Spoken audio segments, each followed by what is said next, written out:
Railway में आई group D की नई भर्ती 32,438 पोस्ट पर।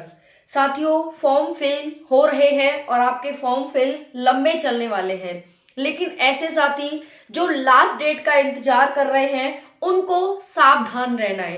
क्या सावधानी रहनी है आज इस वीडियो में आपको पता चलेगा। साथियों, ग्रुप डी की भर्ती कई साल बाद आई है। बहुत सारी अच्छाई है इसकी। क्या अच्छाई है, एक नजर पहले उस पर डाल लेते हैं। 3 वर्ष का एज रिलैक्सेशन इस वर्ष दिया गया है। जितने भी ओवर एज साथी हैं जिनका यूपी पुलिस में नहीं हुआ, जिनका और वैकेंसीज में नहीं हुआ, ओवर एज हो चुके हैं, परेशान हो रहे हैं, तो भाई आपके लिए भर्ती आ चुकी है। वो है रेलवे ग्रुप डी की भर्ती। 3 वर्ष का एज रिलैक्सेशन मिला है। जनरल की एज इसमें 18 से 36 वर्ष है। ओबीसी की 18 से 39 है और एससी एसटी की 18 से 41 एज यहाँ पर रखी गई है। जितनी भी फीमेल हैं, मेल हैं, सभी इसके लिए अप्लाई कर सकते हैं। ऑल इंडिया के कैंडिडेट इसके लिए अप्लाई कर सकते हैं। किसी भी राज्य से, किसी भी स्टेट से, किसी भी यूटी से आप हैं, अगर आप भारत के नागरिक हैं तो आप इसके लिए अप्लाई कर सकते हैं। पहली अच्छाई तो ये है कि एज रिलैक्सेशन 3 वर्ष का दिया गया है। हर साल ये भर्ती नहीं आती है, कई साल बाद भर्ती आई है। तो भाई अब जब आएगी तो शायद ओवर एज हो जाओगे, तो लास्ट भर्ती मान करके पूरा फोकस लगा दो इस बार और इस बार सिलेक्शन ले लो। ग्रुप डी की बहुत अच्छी वैकेंसी है। कौन सी पोस्ट सबसे अच्छी है मैं आपको ये भी इस वीडियो में बताने वाली हूँ। दूसरा है साथियों, सिर्फ 10वीं पास है। आईटीआई जब एक बार नोटिस आया था कि इसमें 10th प्लस आईटीआई वाले भर सकते हैं, बच्चों में कोहराम मच गया था कि बच्चों के साथ बहुत बड़ा धोखा यहाँ पर सरकार ने कर दिया है। लेकिन सरकार ने बच्चों को ध्यान में रखते हुए यहाँ पर आईटीआई को समाप्त करके सिर्फ 10th पास यहाँ पर रखा गया है और अब 10वीं पास बच्चे इसके लिए फॉर्म अप्लाई कर सकते हैं। तो सिंपल क्वालिफिकेशन आपकी यही है कि आप 10वीं पास है और आपकी एज इसके अंडर है। बाकी मैंने फुल वीडियो एज पर बना दी है कि कितने वर्ष से कितने वर्ष के बीच आपका जन्म हुआ है, तो आप इसके लिए फॉर्म भर सकते हैं। उस वीडियो को जाकर जरूर देखिएगा, मैं कमेंट में लिंक पिन कर दूंगी।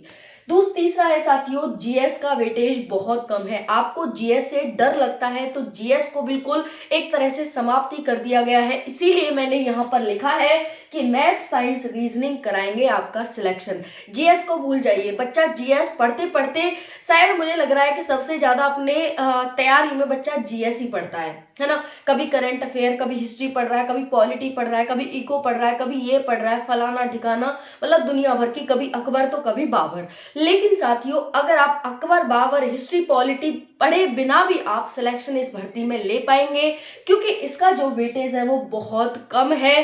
कुछ इस प्रकार है जो मैं आपको आगे बताने वाली हूं। तो भाई अच्छाइयां तो आपको गिना दी और दूसरी सबसे बात की सैलरी अच्छी खासी है इसकी। और इतना ज्यादा क्योंकि रेलवे की भर्ती है तो आपकी टाइमिंग आवर फिक्स रहेगा, आपकी सैलरी अच्छी खासी रहेगी, सब कुछ आपका बहुत अच्छा रहेगा, आना जाना का सब कुछ फ्री रहेगा आपका। अच्छे से वो करिए, मतलब रेल में यात्रा करिए, सब कुछ करिए, तो वो सारा। और सबसे बड़ी बात ये सेंट्रल की वैकेंसी रहेगी, है ना। तो भाई जितनी भी फैसिलिटी मिलेंगी आपको सेंट्रल की मिलेंगी। चलिए एक नजर डाल लेते हैं हम 32,438 पोस्ट के लिए जो फॉर्म फिल हुए हैं। 5 दिन में टोटल फॉर्म फिल हुए हैं। अभी रुकिए, तो आपको फॉर्म फिल करने से घबराना नहीं है। घबराना क्यों नहीं है?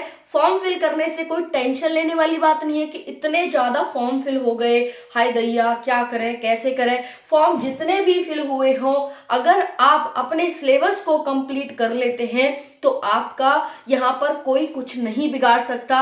चाहे फॉर्म 1 करोड़ हो जाए, चाहे फॉर्म 2 करोड़ हो जाए, फॉर्म कितने भी फिल हो जाए, कोई टेंशन लेने वाली बात नहीं है, क्योंकि फॉर्म तो हर कोई भर देता है। आप देखते हैं, मैं एक भर्ती की बात नहीं कर रही, मैं कई भर्तियों की बात यहाँ पर करने वाली हूँ। आप यूपी पुलिस कांस्टेबल में देखें कि भाई 48 लाख फॉर्म फिल हुए, लेकिन एग्जाम कितनों ने दिया, तो सिर्फ 34 लाख बच्चों ने एग्जाम दिया।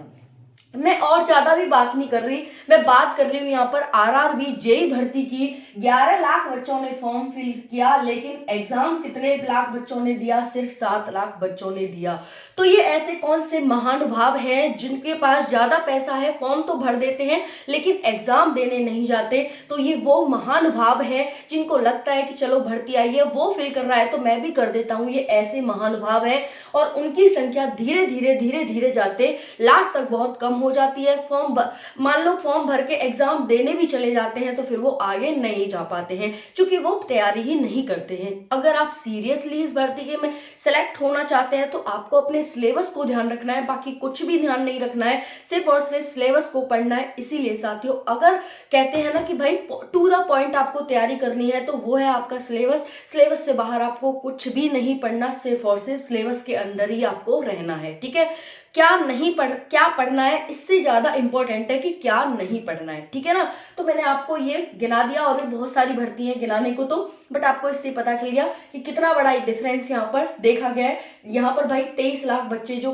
है वो कहाँ गए, देखो यहाँ पर अगर इसकी बात करें तो ये 14 लाख बच्चे यहाँ पर कहाँ गए बताओ। यहाँ पर देखें 4 लाख बच्चे कहाँ गए, है ना, तो ये देख सकते हैं। अब है लास्ट डेट में फॉर्म भरने वाले, सुन लो भाई, लास्ट डेट में आप फॉर्म भरोगे तो दिक्कत में रहोगे, इसीलिए टाइम से फॉर्म भर दो। एक तो क्या है कि एरर वगैरह आ जाते हैं, दूसरा है कि जितनी भी मतलब पहले बच्चे भरेगा तो उसकी पहली जो वो है जैसे सेंटर वगैरह है तो उसका पास आने के चांसेस रहते हैं और जो बाद में भरता है उसके दूर आने के चांसेस रहते हैं। ठीक है, तो ऐसा हो जाता है। बाकी आप जल्दी से जल्दी फॉर्म भरिएगा क्योंकि साथियों साइट बहुत ज़्यादा लास्ट में जाकर एरर आने लगते हैं और फिर फॉर्म फिल नहीं हो पाता है, इसीलिए आप पहले ही फॉर्म भर दें, लास्ट डेट का इंतजार बिल्कुल भी ना करें। ठीक है, अब बात, हाँ, फॉर्म कब से भरे जाएंगे ये भी देख लो। तो भाई 23 जनवरी से फॉर्म भरना स्टार्ट हो गया है और 22 फरवरी तक फॉर्म भरे जाएंगे। तो ये है आप सभी का फॉर्म भरने की डेट, ध्यान रखिएगा। जहां तक है आप 15 फरवरी तक ही लास्ट फॉर्म फिल कर दो। ठीक है,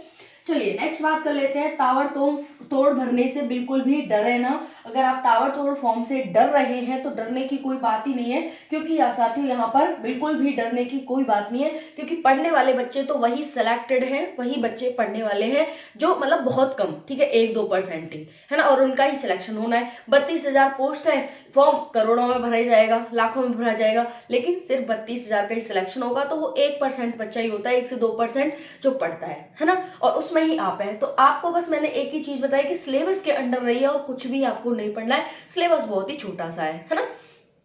देखिए क्या क्या आ रहा है, रीजनिंग, साइंस, जीके जीएस और मैथ, ये आपके 4 टॉपिक आ रहे हैं, 4 सब्जेक्ट आ रहे हैं, जिसमें सबसे ज्यादा फोकस आपका रीजनिंग पर होना चाहिए, साइंस पर होना चाहिए और मैथ पर होना चाहिए। जीएस का वेटेज सिर्फ 20 क्वेश्चन का है, 20 क्वेश्चन ही आपके आ रहे हैं साथियों।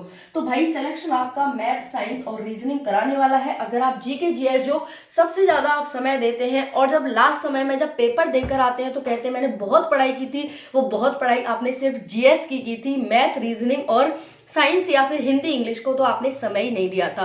तो ये जीएस आपका कितना समय बचाने वाली है और आपका सिलेक्शन, इसके बिना आपका सिलेक्शन कितना नजदीक है, कितना इजी है, आप ये इस भर्ती में सोच सकते हैं और सोच कर ही एग्जाम दीजिए, क्योंकि पहले विचार करिए और फिर उस पर अमल करिए, यही हमारा एक अच्छा तरीका होता है। बाकी साथ ही यहाँ पर अच्छी पोस्ट है वो पॉइंट मैन है, पॉइंट मैन में प्रमोशन भी जल्दी होता है और जॉब प्रोफाइल भी अच्छी है, तो इस प्रकार से आप पॉइंट मैन के लिए अप्लाई कर सकते हैं। ओके, मैंने सारी जानकारी इसमें देने की कोशिश की है। आई होप वीडियो पसंद आई होगी साथियों, आप सभी को पसंद आए तो वीडियो को लाइक जरूर करें, चैनल को सब्सक्राइब कर लें, आगे आपको हर एक अपडेट टाइम से मिलती रहेगी। थैंक यू, जय हिंद।